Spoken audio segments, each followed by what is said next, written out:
when they will they be able to see it? Oh,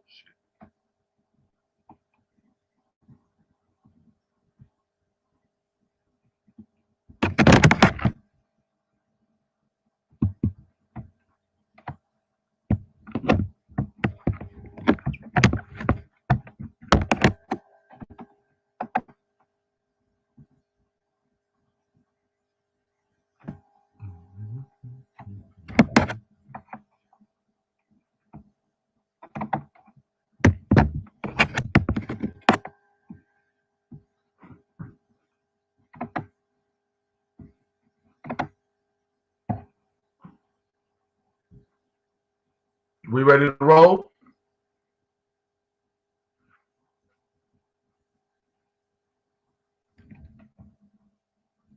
Can you hear?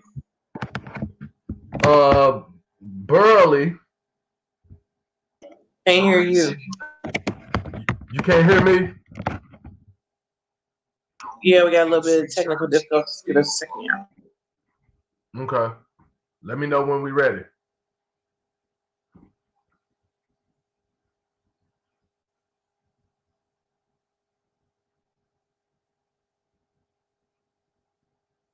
Wait a minute, say something again. I think it was me. What's up?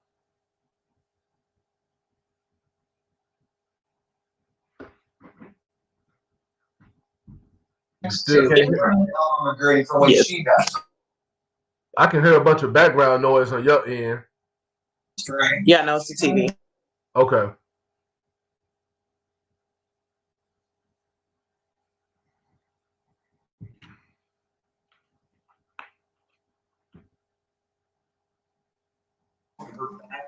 Okay, you can go ahead and then let me know when you want me to bring in that PowerPoint.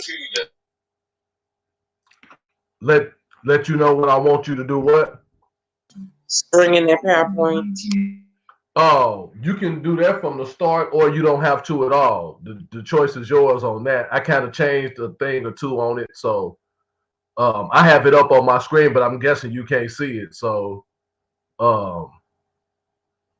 if you want people to see it, you can pull it up now, and I guess you can kind of try to flow with me as I roll through it.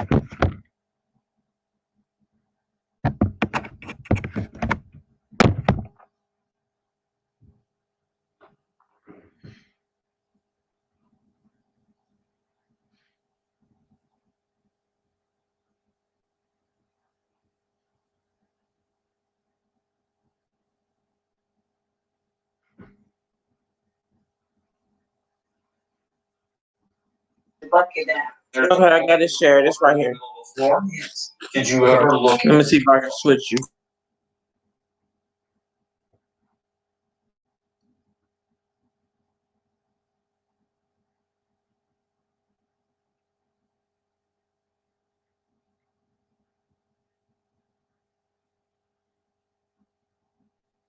I can do it like this.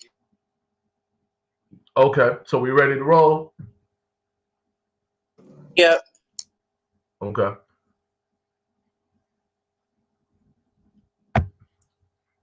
All right, welcome, ladies and gentlemen, to the third session of the Sankofa Series, presented to you by Black Lives Matters Louisville. I'm your host, Dr. Deontay Hollowell, and it's good to see y'all again in cyberspace.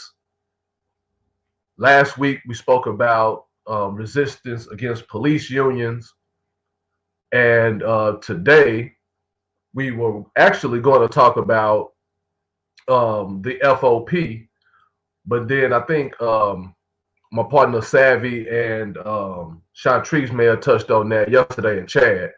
So we kind of switched it up a little bit and are going to talk about the role of the media in the movement for Black Lives. So today we'll reflect on how journalism and the media affects us and what we can do in the face of that type of adversity. So thank y'all for joining. Shout out to Black Lives Matters Louisville, of course. Sister Chanel, she's going to be on the receiving end of some of this conversation as well. So thank you for cooking this thing up.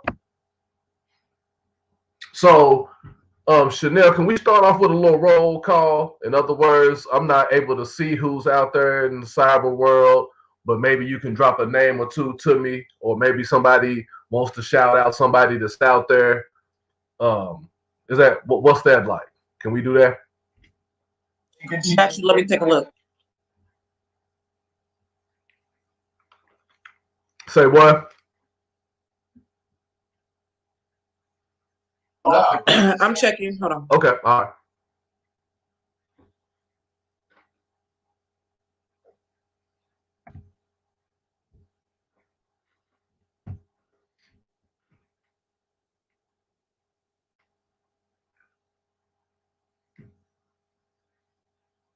There are actual documented deaths. Yeah, it says we got like 36 eyes on us. I said it says it got 36 eyes on us collectively. Okay. So that's what's up. Anyway, I wanted to start off like I do all the time by speaking about the project of Sankofa briefly, just so everybody can get, for those of you all who may be new or who may not have ever heard of the concept of Sankofa. It was basically created by the Akan people in ancient Ghana as a method of historical recovery. And it basically arises or intensifies the phrase, if you don't know where you're coming from, then you don't know where you're going. Historical recovery is basically the concept of looking back upon history to have a better understanding of the future. And so this series is intended to do just that. When we look at particular issues, I'm always going to look at those issues from the historical perspective, and then we can get into some more contemporary issues as they are concerning the particular topic. So Sankofa is represented by the bird with his body facing forward and the beak pointed toward his body. And I'm assuming that people know why that is, but it's because it's having an understanding of the future by leaning on the past. And so with that being said, excuse me, we can open up this conversation about the media, since our conversation today is about the role of the media in the movement for Black lives. And what I mean by that is, what is it that the media does or does not do as it concerns us projecting forward in the movement for Black lives? So the first conversation, or the first question, is one of what I would call creating an operational definition. Not to sound too classroom, but what that means is us agreeing on a definition of something so that we can have a real conversation about it. So when we talk about Hey, media, let me know when I gotta do the PowerPoint. She did it. what's that? She didn't. I said, let me know when I gotta do the PowerPoint. Oh man. I know. We're gonna get it together, y'all. This is cute though. Okay. Yeah, go down about 1, 2, 3, 4, 5, 6, 7, 8 slides. I'm down to operational definition now. And from now on, when I do go to the next slide, I'll let you know. Or to the next little line there. So we good now?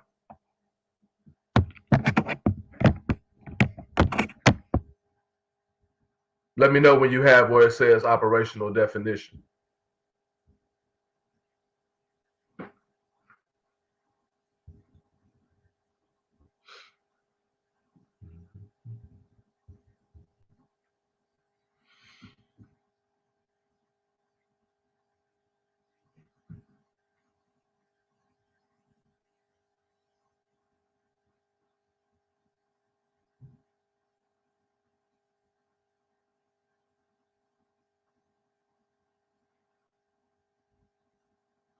What's up?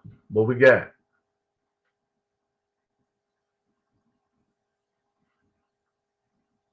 Here's what I'm smooth. I got you. Okay. All right. So again, trying to operationalize or trying to define what the media is, and maybe someone can tell me, is the media a who or a what? Maybe somebody be interested in addressing that real quickly. Is the media a who or a what? And we'll get into what all of that means once somebody shoots out an answer to it. So I clarify the question. Is the media an entity or a person or group of people? A lot of times we hear people say or blame the media for this or that. And all I'm trying to find out is, what is the media? Is it a who or a what? A person or an entity?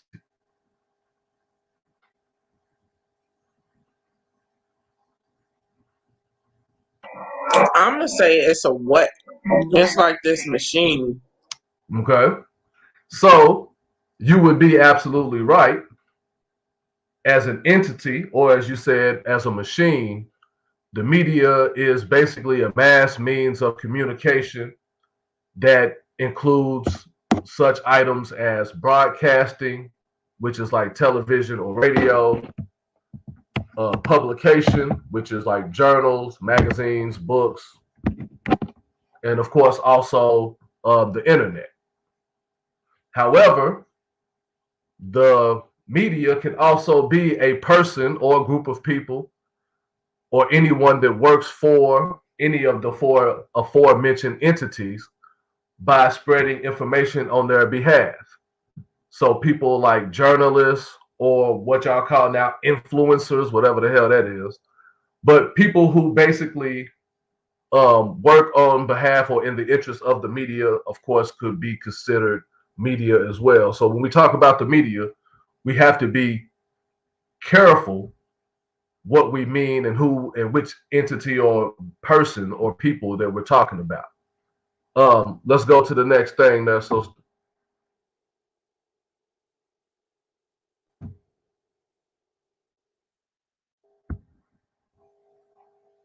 now, before we get into Freedom's Journal, which is very important, going back to 1827, when we think about the media as it relates to Black people, I wanted to get some kind of conversation going out there.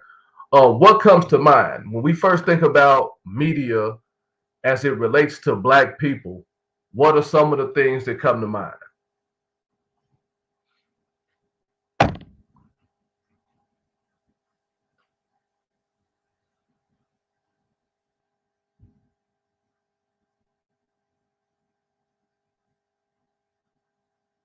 So I'm gonna drop a couple of things that came to my mind, and then if people out there respond with something different, we can go into that too.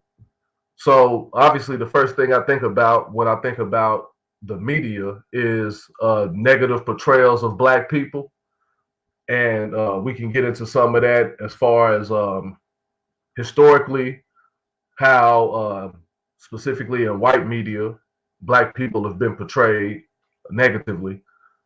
The second thing I think about is trust issues as it relates to the media. In other words, the relationship between Black communities and media have not always been uh, ones of mutual trust. And keep in mind that when we talk about this concept, we're really talking about in the face of the fight against policing of Black people. And so we're thinking of talking about the media, we're talking about it in that context. Also, what comes to mind when we think about the media is the connection to news and information that Black people have. And when I say that, what I mean is it kind of takes me back to the George Zimmerman case with the young lady Rachel Gentile, who just kept saying, "I don't watch the news. I don't watch, I don't watch the news." And I'm like that actually too. As a matter of fact, I only get my news through the phone, and most of the time I'm not really um, all that keen on, especially national news. I'm more keen on local stuff. But so, what's our connection as Black people to receiving the information that we're getting? Also, we think about the media. We think about the quote unquote watchdog role that it often plays, and we see it time and time again now. Even in the face of like these Karens that everybody's talking about, where everybody's videoing them and trying to police Black identity or Black culture, heritage, and black activity, so to speak, but the watchdog role of the media and black people always being tied to that or at least being defensive of it. Also, there's what we call now fake news. I was reading an article earlier that talked about how very little black people cared about the whole concept of fake news. It seems to be uh, a relatively white thing there. Preferred news vehicle. In other words, how do you like to take your news? Like I said earlier, I prefer mine in the palm of my hand if I can. I prefer not to watch news outlets, and I don't read the newspaper. So, how about that? Another issue, of course, is underrepresentation, not only in the news, but actually even covering the news. Shout out to my boy Phil Bailey. And shout out to all the local news people, whatever they do, because I know that's a tough job to do. So, underrepresentation, and then, of course, finally, black newspapers and black news outlets are another issue that we can address. So, going from there, I'll first, uh, Chanel, see if there are any questions or comments so far, and then we'll get into a little bit of history.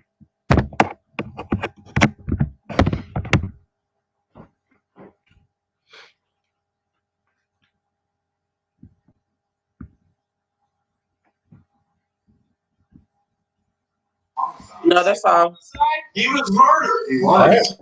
So, hopefully, some of you all have heard about the Freedom's Journal.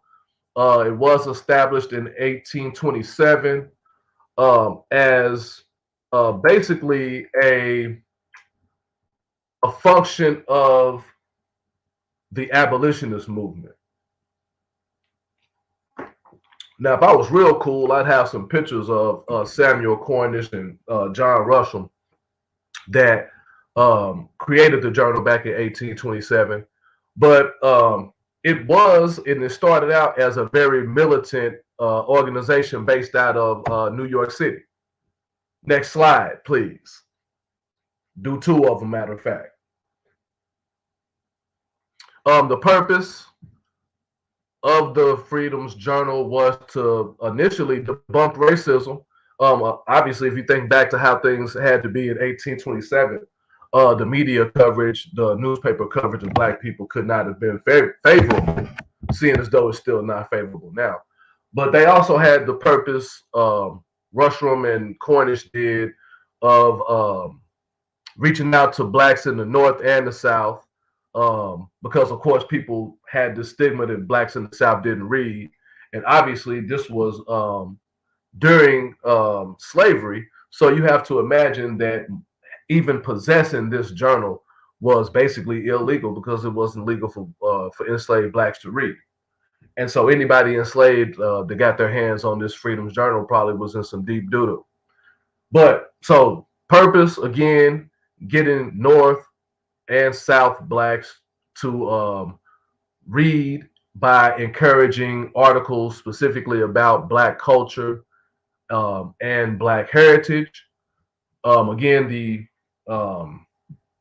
newspaper itself was known to be very militant at first, and they were known to antagonize the American Colonization Society. Now, if you've never heard of the American Colonization Society, as a side note, they were a group of mostly white men, political figures who wanted to see Black people sent back to Africa because they felt as though Blacks were not equal. It's the same sentiment that was shared by Abraham Lincoln. A lot of people don't know about that, but that's a different conversation for a different day. So, Freedom's Journal started out opposing the ACS, and then now it only lasted 2 years, and within that 2 year period, something happened between the two founders where Rushram kind of took to a more conservative mentality and started to support the American Colonization Society, and even moved to Liberia on their dime and started his own paper there. While Cornish tried to keep the Freedom's Journal going, but it just didn't happen.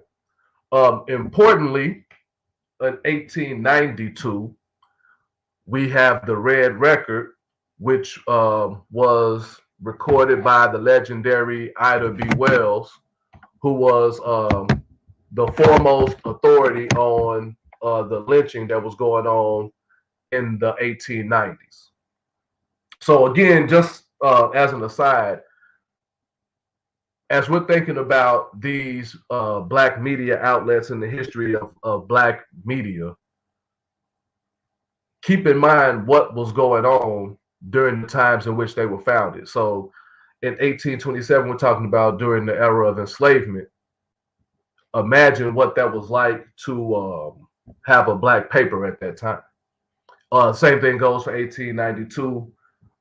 Just after enslavement, during the era of Reconstruction, you have a black woman, Ida B. Wells, creating the Red Record, which was basically a way to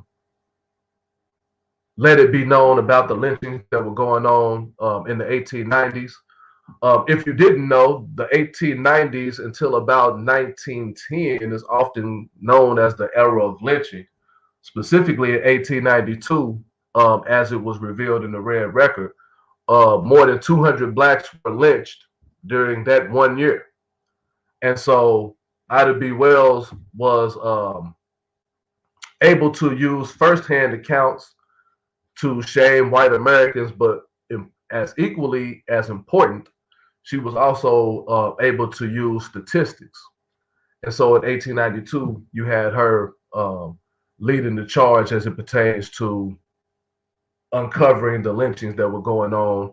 Because oftentimes, when black people were lynched, most of the time, the people who actually did the lynching were never obviously persecuted for that or prosecuted, sorry, for that in court.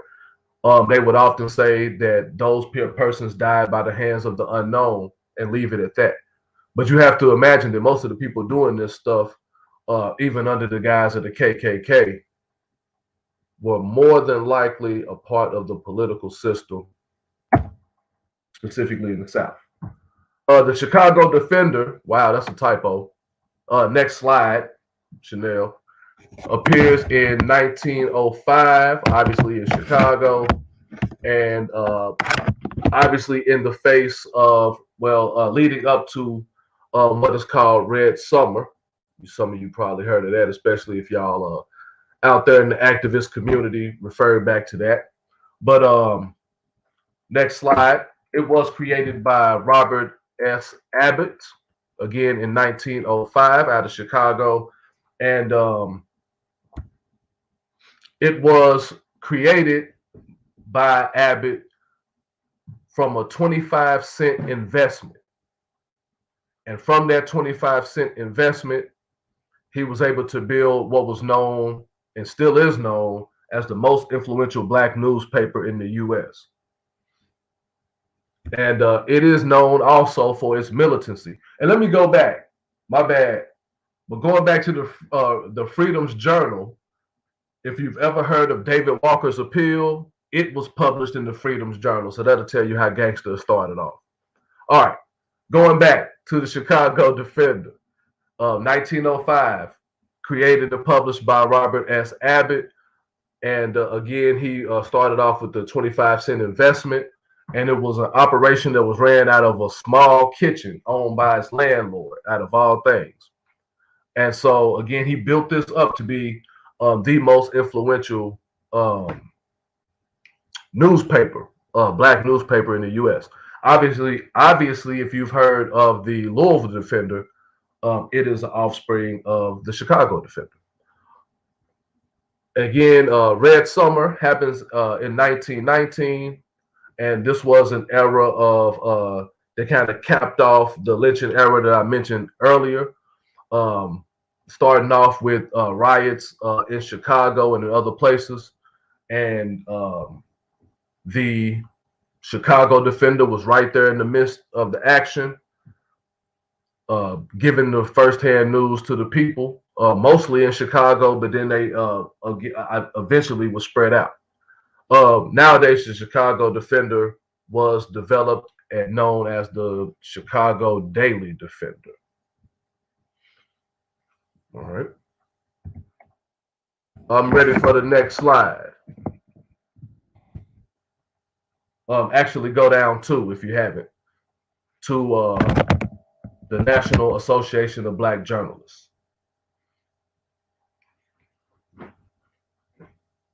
Oh, I had already had it up. You need to stay there. I mean, Yeah, you can go ahead. yeah, that's all right now. Yeah, so the NABJ is a very important organization for us to recognize, as they are basically on the front lines of the fight to conquer some of those ills I talked about earlier as it pertains to how African Americans are treated by the media.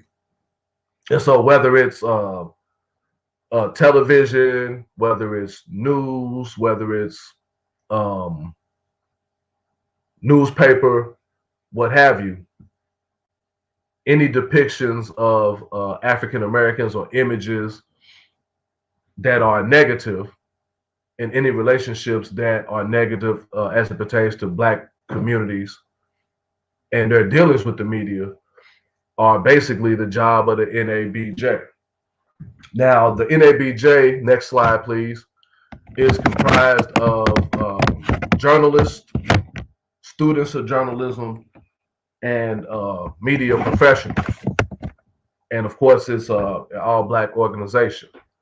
I bring that up because as we go into the conversation about contemporary Black media, I think it's important for us to understand where the relationships that we can build as organizers or activists or just people interested in the community to know that there is somebody that's fighting on your behalf. Now, you may find out that they may not be fighting in the way that you want them to, and that's all well and fine. But at least you know that there's somebody you can reach out to, or somebody that we can reach out to that will, or at least that appears to have our best interest or the best interest of the community at heart. Next slide, please.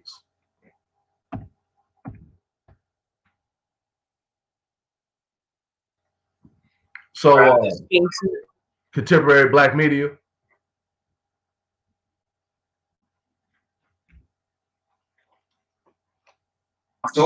It's on there. Mm-hmm. Okay.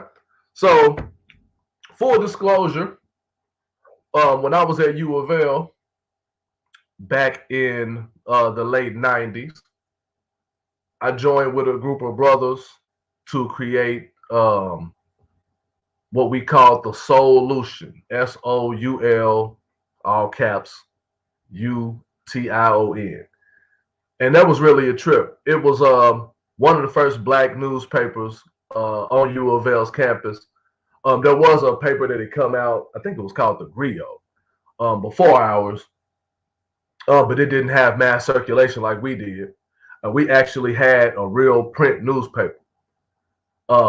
I think the statute of limitations is probably up on what we did in order to get the money to fund that little operation we had. But no, it wasn't really nothing all that serious. But once we got the money, we put our collective heads together. Myself, Philip Bailey, some of y'all that know probably know him, local journalist, and two other brothers. And the point was just to make sure that whatever was going on with Black people on campus got exposed and that everybody knew about it, whether it was events coming up, but more importantly, we wanted to talk about all the social issues. And we pretty much got gangster with it. If I had a physical copy of that thing right now, I'd show it to everybody. But anyway, the point of this part of the conversation is to talk about what the role of Black media should be, specifically as it pertains to covering the struggle against police. And so Wes Lowry, which is he is a journalist. I think he was with at the time the out of DC, but he wrote a book titled "They Can't Kill Us All," which is based on his experience in working specifically um, in Ferguson, Missouri, um, during the uprisings as it pertained to the killing of Mike Brown. Next slide. And next slide. In 2014, and also Lowry looks at the uprising that occurred as a result of the killing of Freddie Gray the next year in 2015. Next slide. So my guess is that most people probably have not read that book, and that's kind of on me because I did say last week that I would have an excerpt for you guys, and I will. So I'm thinking for next week we'll look into that. But before we get into that, Chanel, I wanted to ask you. You wouldn't have happened to met Wes Lowry when you were in Ferguson all those times, would you? Or have seen him?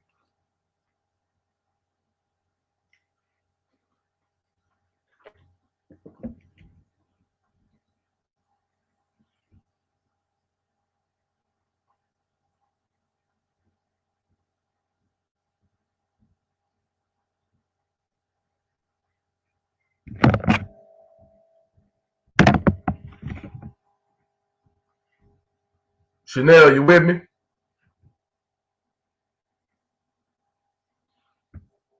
Yeah, I heard you. I'm just talking. I ain't even off mute. So I'm trying to show the book so that people can see it. Oh, okay. Yeah, and I have the I can provide the excerpts for next time, and we can lead into that. Close to 3 a.m. Yeah, I For think the so. I next think that's conversation. there's also this book called Stay Woke that I want to give to you to help present too. Okay, who wrote that?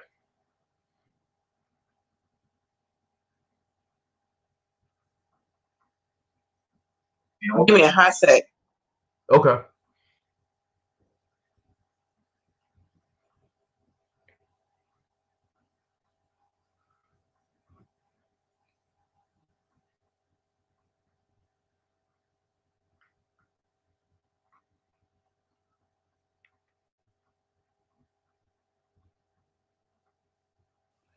Okay, Tamia. Let me see. I hate that I got this sitting up here on Amazon, but you know, like you can see it. It's cool. I didn't mean to hit her actual name. This is the second door that has been opened by spirits tonight. But these folks did, and this is a guide. It's really dope too, making sure that like folks can maneuver through, kind of like what you're doing, Okay. through what it's like to study this movement. Right now. So when you get over there, you can read it and see what it looks like and how it's Yeah, attributed. I'm looking at it now, trying to see what you got there. But yeah, Yeah. you got the hard copy. I can just come get it from you. Oh yeah, I got it. It's over here at the farm. Okay. Yeah. So what attracted me to that book about, to Wes Lowry's book, or at least to talking about it, was, and I'm hoping that people can, when they get a copy of it, they can kind of peep what he's doing. But the way in which he portrays himself as a member of the movement was kind of outstanding to me, and I pointed it out to my students because I did use this book in my class, or I teach a class at Spalding called Policing the Black Experience. Only class you're gonna get from about policing from the Pan-African perspective up until now. Now that we got Dr. Cicely Cottrell, she's doing some of that too. So anyway, in the Policing the Black Experience class, I do take a look at this particular book. And it was specifically because I went to Ferguson a couple of times also, and I really just wanted to see in comparison what his experience was like there as a journalist and what, as opposed to mine, just being an observer. Because I'm the first one to tell you I'm not an activist or a protester. And when it comes to being at an actual protest, I'm just an observer. I'm there to learn, see, watch, and support. But anyway, Lowry in his interpretation of what happens in Ferguson and in Baltimore, he offers a certain type of privileged view of things that I couldn't get with, and so I wanted you all to kind of look at that. And so when we reconvene, which is on what date? January the 6th.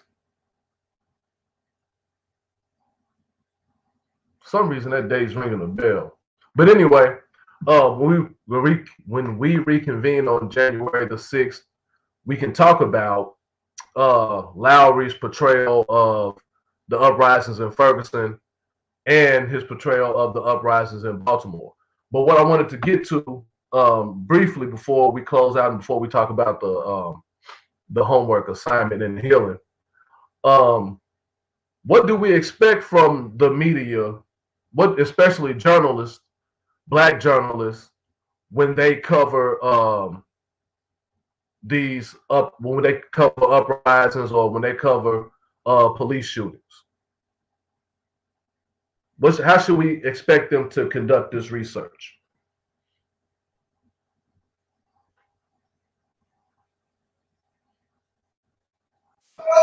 At times like this, guys, anybody can jump on to the broadcast or Please also do. send your questions to the comments. Hold on one second.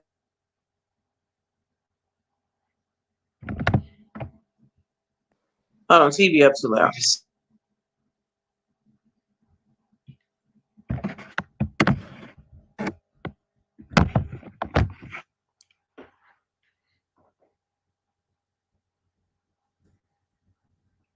Okay, cool.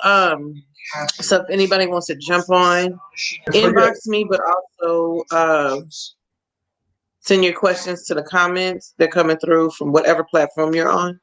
Wouldn't you say that's one of our top 5?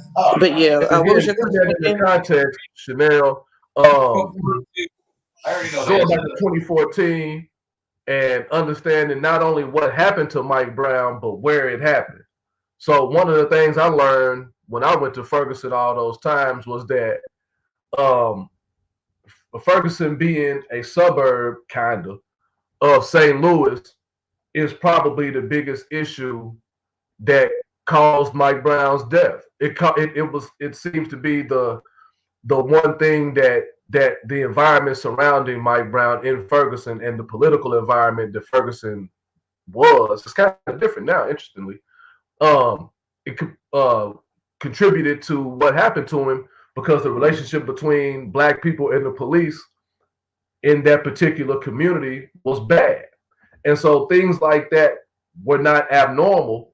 Police aggression toward black people were not abnormal because, again, if you look at Ferguson as a suburb of St. Louis, then you'll see that the problems that the St. Louis police had with black people kind of spilled over as white flight took place. In other words, black people starting off in the middle of the city of St. Louis, moving out, chasing white people all the way out to Ferguson.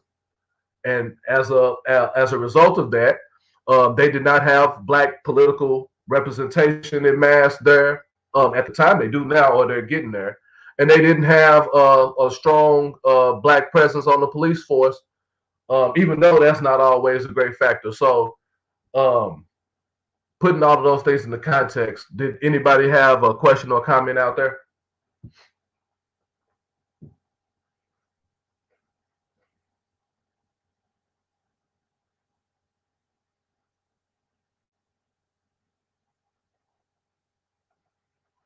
So what I was thinking about in terms of what we can expect from journalists or from people who cover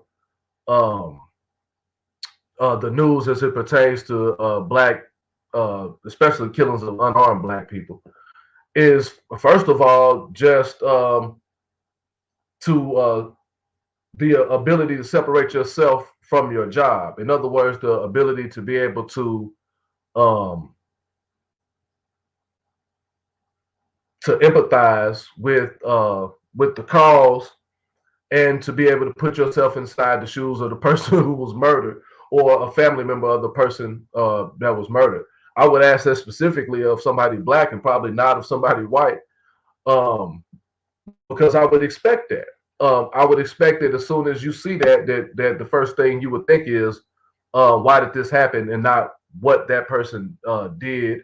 And then obviously, to police, for lack of better term, uh, their portrayal of black victims. And I think a lot of black media outlets do a better job of that than sometimes they get credit for. Usually, the stereotypical racist stuff comes from the white media.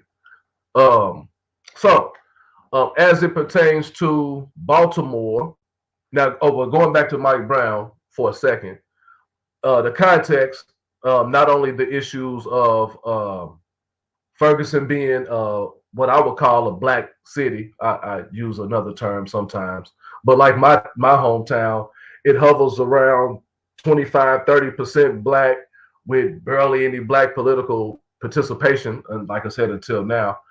And Mike Brown was supposedly doing something he had no business doing in a store, and that was enough to trigger. Okay, we got something right there. That was enough to trigger white angst. Militancy and disruption have long been the goal of these papers. Is this true of African American papers today? Oh man. Um. Oh man. Uh. Don't be manning. Yeah. So, No. Oh, well, okay. So um, hold on. I just want to. I want to be able to put my answer in the context and something else in the person. But yeah, no, I think yeah, sure. Unfortunately, because especially when they are operated by white money or when they're in pursuit of that. Now, for us, we had our little underground thing going on. Hell no, we were just rolling with the punches. As a matter of fact, we had a section. Uh, it was always on the back page of the paper. I'm embarrassed about this now. No, I'm not. We had a section and we called it the white list. And if you was white and you was in violation of black people and you was on that campus, you might find yourself on the back page, so much so that when we used to get the papers out, people would just get it just to see who was on the white list. And we didn't spare no expenses either. Okay, so the answer to the question, the first question is, unfortunately, yes, but especially when they're in pursuit of white money. What is the function of black newspapers today and in our communities? I think now they are, especially since a lot of attention is being paid to sensationalized news. White people are paying attention to fake news. I don't know if black people really separating the two, but and so so the y'all, function, I think, full disclosure, Deontay do not be on social media. I don't. That is why he is laughing. Yes. So there is fake black news.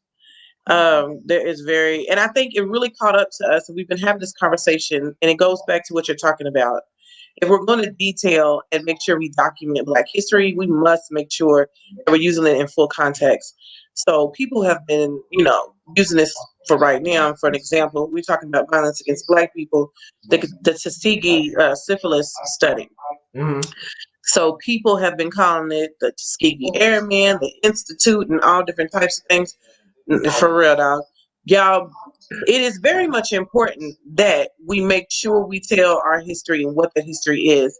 They're using that experiment as a means to be like, oh, we don't need to take vaccines. The thing about the vaccines is, no, we have never been poisoned by a vaccine. However, we have been prevented the care from vaccines, prevented the care in the case of the Tuskegee situation. They were not given the medicine. They already had syphilis. They were not given syphilis. They were just told that they had syphilis, and they had a placebo, and a group had the medicine, they did not. And so they were toyed with like that. What you also see is them taking things from our bodies mostly, or experimenting with pain and other medications, but you don't see them giving us uh, anything. So I think Especially that's for very much pain, important. man. Go ahead. I'm sorry. You hear me? No, you fine. I think that's very much important because at the beginning of this pandemic, we have the most ridiculous rumor that Black people can't get coronavirus. While it's funny, it is. Unfortunately, man. It's just like, come on, y'all. Seriously, we already have this very sensitive relationship with the medical world. One, we are trying to like build our own systems, make sure that we have safe and sometimes non-Western ways that we're medicating ourselves. The other thing is, yes, back to this documentation and what that looks like. So, what is the function of Black newspapers today in our community? And I'm going to say media. I love that there are people who are keeping us constant on what we need to be talking about. Collectivity. I know the Movement for Black Lives has some media pieces and some folks who put out media things. The Root, and different folks. And so we know that we can go there, except that the Root did have a bit where it was a bit white. What I want us to stay constant is that we need to be making sure that we're lifting up true stories. So no, don't go to YouTube and be writing down, David X's YouTube series and use that as truth. We need to be actually researching, looking into the situation and writing as truth. What is the paper from the Nation? We are facing a potential Final call. Final Call. Another paper that does some very thorough work. I seen the homies who were out here and they brought themselves out here and they've been out here with us. Like, be thankful that like media is showing up and they are staying constant and by our sides here in Louisville. Came out several times, has talked to me through the years. Came out at the beginning of the uprisings, was here in Louisville during the grand jury response. So shout out to him. I forget what his name is, but yeah, it's the homie. And then there's some other folks that are making sure that they lift up Black voices. So locally and being and white folks, I think that's the key thing. If you are ever interviewed by the media, one, you need to let them know that you will be reading this. You want to see the draft of whatever it is that they write. But yeah, make sure that they have the correct information that they put out. So shout out to the Fox, who's been doing a great upkeep on everything around the Breonna Taylor situation. So look at the Vox, go get a subscription or whatever, but they are pushing that out on Twitter and whatnot. So two things real quick. One, as an aside, you kind of talked about it being interviewed by the media. Ever since the Breonna Taylor murder happened, I've been getting interviewed by media who want to know about the book that I'm writing and the class I teach and all this other stuff. Or they might just want to know my opinion on tear gas or whatever. But the trick I always use is I don't care what they ask me, I get the answer, I get to say whatever I want. And so when I go into a session being interviewed by somebody, especially, it doesn't matter who, I'm pretty much already got the narrative in my head that I'm going to tell regardless of what they ask me. It's my job to try to frame what they ask me into what it is I already know I want to talk about. But anyway, that's a free tip right there. The other thing is going back to that question that somebody asked about the role of current Black media, African American media. The playbook is already out there. I mean, go back to the Red Record, go back to the Chicago Defender, go back to the Freedom Journal, and those are the answers. Somebody already laid down the blueprint for us. So all we have to do is just go out there and follow it. Obviously, there's going to be some contemporary issues or whatever that need to be addressed in a certain kind of way. But yeah, it's about fostering Black scholarship, and I would go further to say intellectual activism.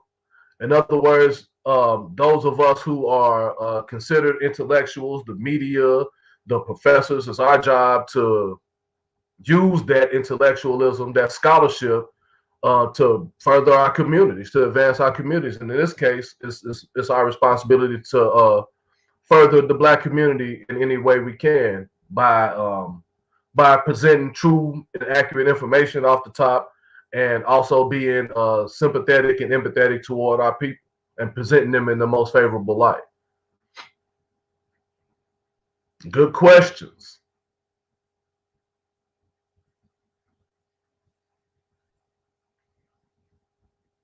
Were there others?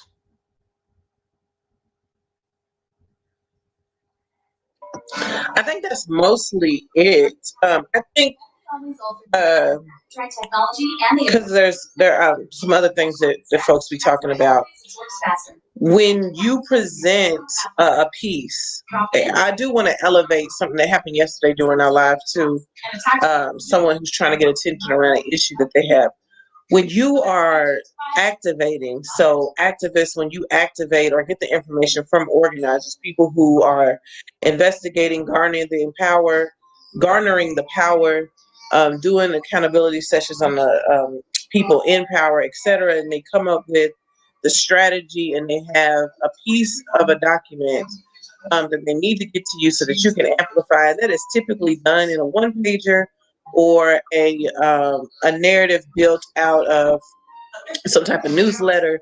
And what we use is media toolkits. So like a Google Doc or something on a web page that's just like, hey, da, da, da, da, da, and this is it, right? That is exactly what you need to utilize to amplify whatever your message is. What we've seen is that so many people have decided to add something to that narrative because it sounds good.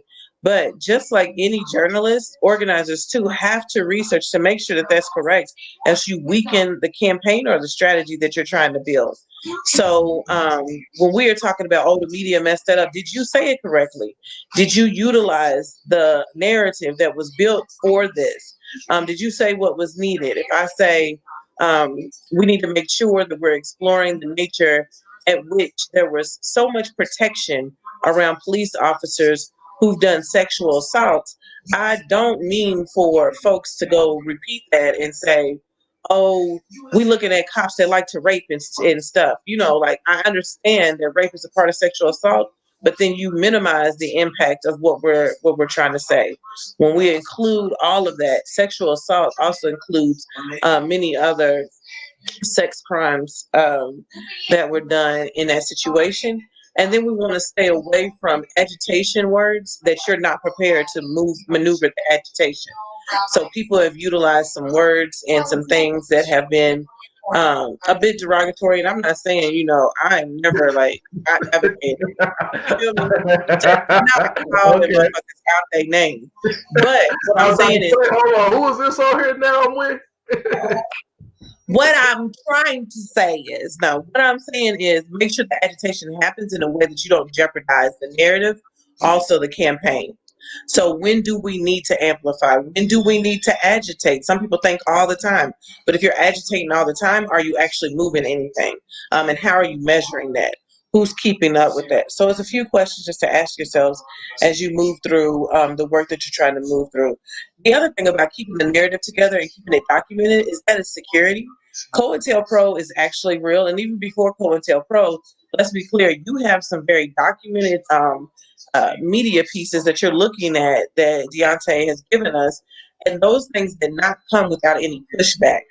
They almost killed Ida. I mean, even beforehand, at the beginning of the abolition movement that was started by Black folks, it was hard for them to get out their pieces, and a lot of times they did it through preaching at the church. So another reason why the church is there. They would make sure that they were on the pamphlets. We talk about Phyllis Wheatley, Sojourner Truth. These are people who are like really hammering in the narrative and had to write that out first. What's his name? Frederick Douglass, remember, is an orator at the time of the height of his activism. And before that, people were really, in the abolitionist movement, were really pushing out some documents they were trying to keep safe. There's a document by Richard Allen, one of the earliest Black abolitionists, that I'm trying to find that speaks to this moment, this very moment of having a pandemic and a uprising. So these pieces are not here not to look at. These are the things that we need to study. If anybody knows about that document, please hit me up because I'd love to read it just so I can see I what. might be able to find it because Richard That's Allen right. founded he founded the Black Methodist Church. Yeah. Yep. Yeah, I'm connected with that. So yeah, I'll see if I I'm can gonna find send it. it to you. Yeah, I was looking it up the other day. But yeah, I think that if you can go to that last slide so that people can know again what the book title is. There we go. They Can't Kill Us All by Wes Lowry, and it's basically a depiction of his experiences in Ferguson, Missouri, after the death of Mike Brown in 2014, and then the following year in Baltimore, Maryland, after the death of Freddie Gray, which we didn't talk about, but he was the brother that was 25. 25 years old, killed. He was arrested for having a knife, and then he was killed by some crazy They ass assumed circumstance in they the back assumed of his that he had a vehicle. knife. He ran away from the police because they were after him. And I think somebody hit him with something, and he was saying that he could not move or walk. Mhm. His legs are immovable. They put him in the back of a van, and then they do a joyride that they do with folks where they're slamming you around in the van, and they broke his neck. His neck was found to look like the same type of injury people get when they dive into a pool that's too shallow. So that Mm. means that his head was slammed into his, and he died a few days later, which set So off the Baltimore uprising in 2015. and so in the context of that, when you read Lowry's work, the homework assignment or what I want you to think about is what does he do right as far as his portrayal of not only what happened but his experiences there, and then what could he have done better, and put that in the context of what we talked about as it pertains to Ida B. Wells and her research, um, whether it was the Freedom Journal and any of that stuff. Just so trying to contextualize what the function of black journalism is today, because you brought up an interesting point, Chanel. Like what Douglas and Wheatley was doing, that was the beginnings of black journalism in the United States, and so that's kind of the answer to the quiz, so to speak. Yeah, definitely add that to there because I know, like, when we keep talking about abolition, people keep erasing us from Antifa in this moment and not understanding that Antifa means anti-fascist. It's just a shortened term for people who are against fascism. That is not only a white thing; that is ultimately rooted in Black liberation. To be Antifa, to be against fascism, that is curated by our ancestors and some elders in the abolition movement, and they went hard. I know you know about that. You went to school at Temple, and they celebrate that in Philly. So Yeah. these are the things that we want to like cement here in Louisville and amplify those folks that we have, and they are being beat back against that. I want to be clear that we are not learning enough around who actually has been doing Black liberation, so Black resistance here in Louisville, but in Kentucky, it had its own strong liberation movement, pushed off a lot of the talk around Civil War. We can get into that later too, around how like the imperialism has been pushed through us to think that like being militaristic is actually a fair fight or whatever. However you want to like do that, that would be fine. All right. I'm just saying Well, we can dump everybody on the head. It's cool. ain't nothing wrong with it. But do we got any other questions or comments from the peanut gallery out there? No, that's it. Well, we'll be back on January the 6th, 2021. Hopefully, ways away from this pandemic. But if not, then we'll keep doing everything in the cyber world.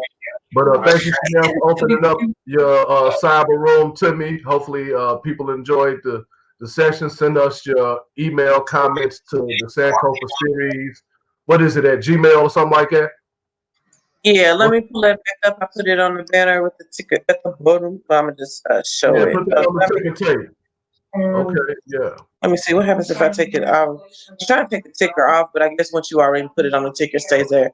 The email is Sankofa Series KY at Okay, Gmail. Yeah. I appreciate you. See y'all next year.